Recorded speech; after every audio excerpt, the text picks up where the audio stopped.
দেখেছ তো, ওই রাজপুত্র এসেছে আমাদের সাহায্য চাইতে।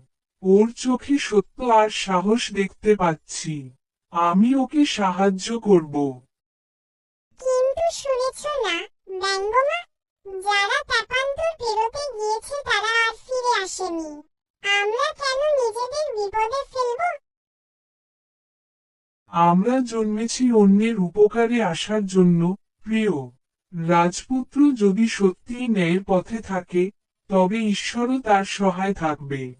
তোমার কথায় যুক্তি আছে, তবুও মন কাঁপছে। যদি কোনো বিপদে পড়ো, আমি এক মুহূর্ত শান্তি পাব না। ব্যঙ্গমা, ভয় করো না। আমি প্রতিশ্রুতি দিচ্ছি, আমাদের পাখির জাতকে কলঙ্কিত হতে দেব না।